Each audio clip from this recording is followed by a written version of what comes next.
اللهم يا مالك الملك، يا من في ملكه مقيم وفي جلاله عظيم وعلى عباده رحيم وبكل شيء عليم. اللهم إنا نسألك الأمن والأمان والعافية في الأبدان.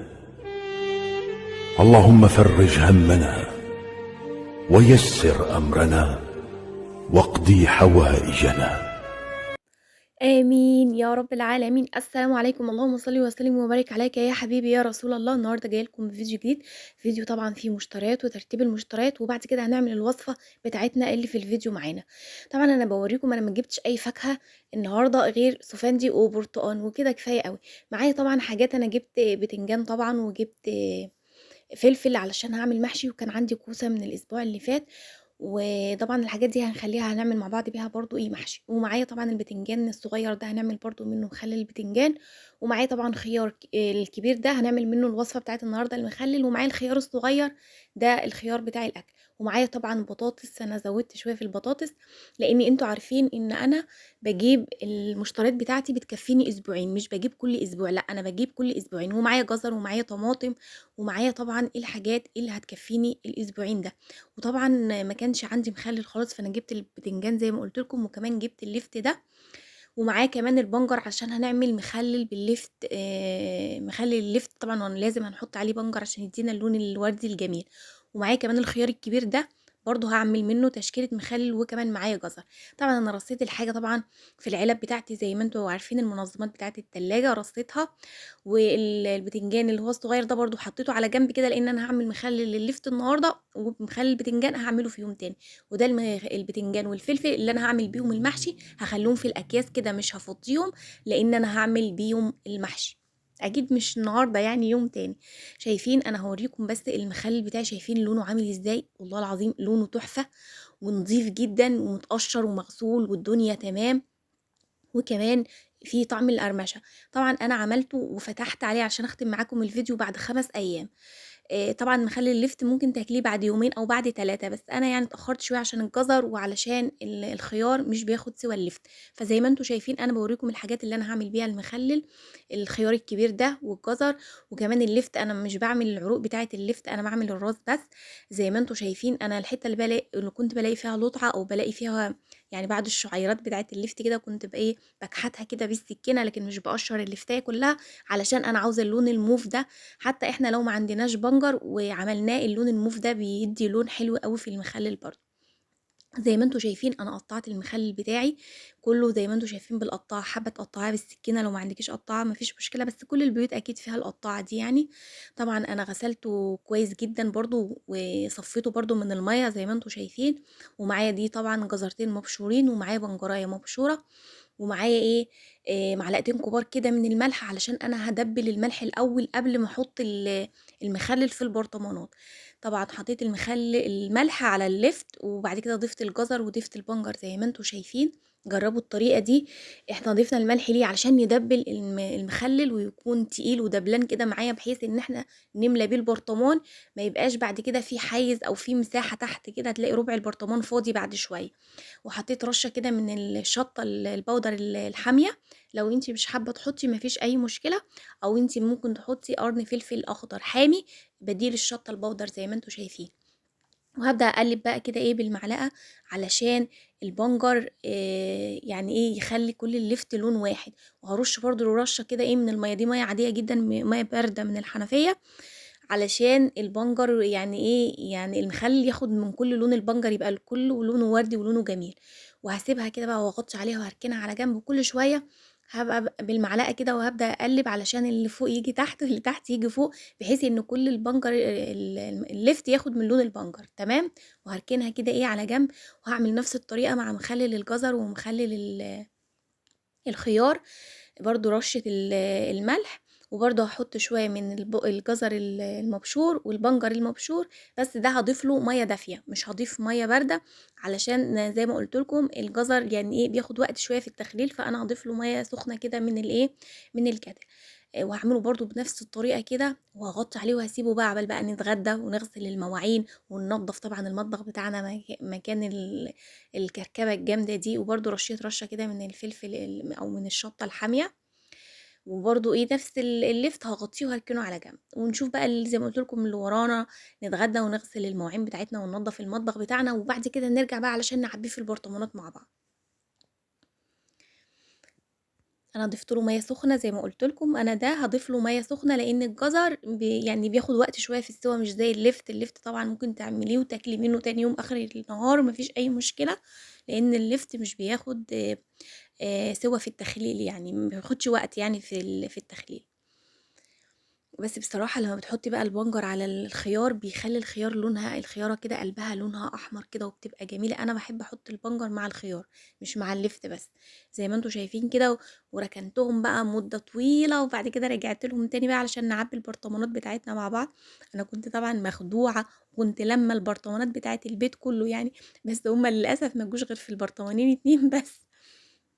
شُفتوا أنا كنت كل شوية بافتح عليه وأقلِّب علشان الليفت كلّه يبقى باللون الوردي الجميل اللي أنتم شايفينه ده.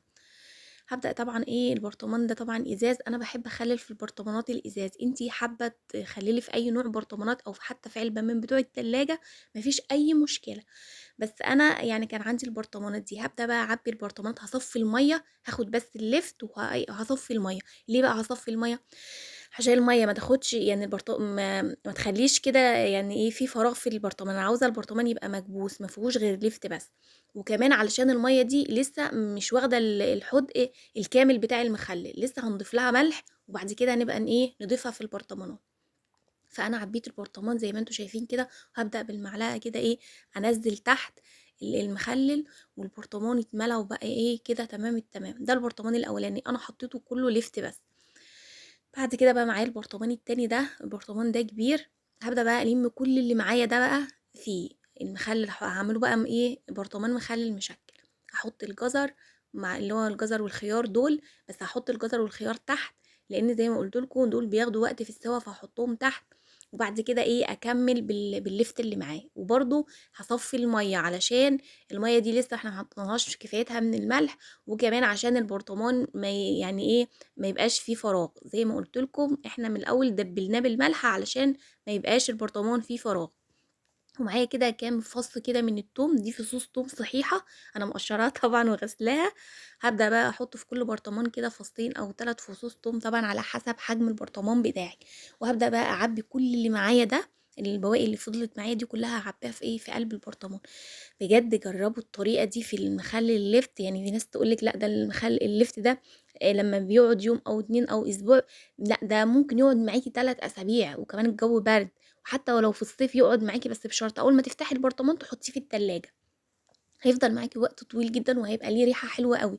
إحنا طبعًا هنضيف ليمون لسه لمحلول المَيّة ده علشان برضه يدّي معانا ريحة كويسة.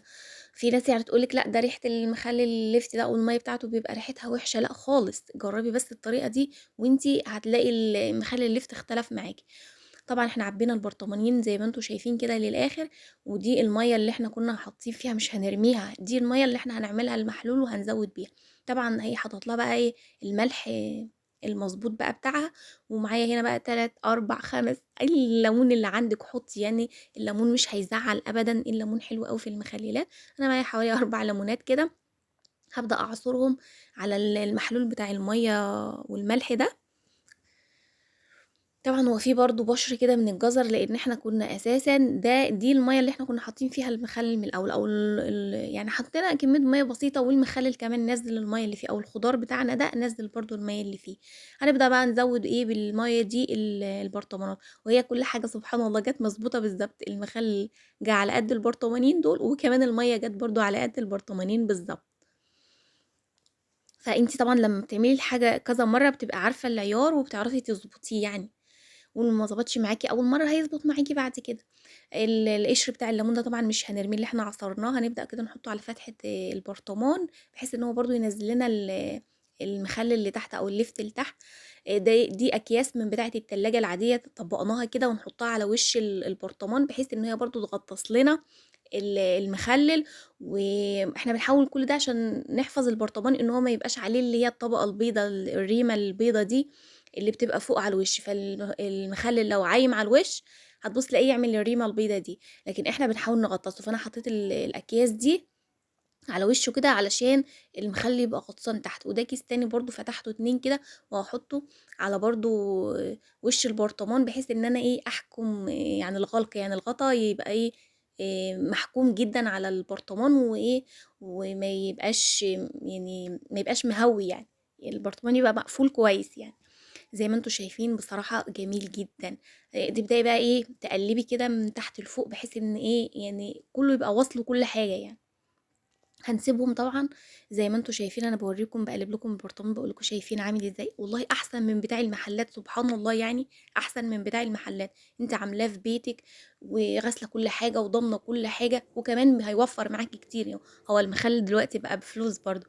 انتوا شايفين انا في المقطع ده انا ما قفلتش الصوت، يعني انا هنا وانا بسجل طبعا الكهرباء كانت قاطعه، معلش الاضاءه ما كانتش حلوه في المقطع ده، لان الكهرباء كانت قطعت وانا كنت عاوزه اختم الفيديو. فتحت عليه بعد 5 ايام. انا كنت ممكن افتح عليه بدري عن كده، بس انا علشان الجزر بياخد وقت ففتحت عليه، قلت افتح على البرطمانين مع بعض. بصراحه كان مقرمش وكان طعمه جميل، الملح بتاعه مظبوط جدا وجميل جدا. وطبعا يعني انا بسجل لكم النهارده على الفيديو ده والبرطمانين دول خلصوا، انا ولادي وجوزي مملحين بيحبوا المخلل. وبكده نكون وصلنا لنهايه الفيديو، والسلام عليكم ورحمه الله وبركاته.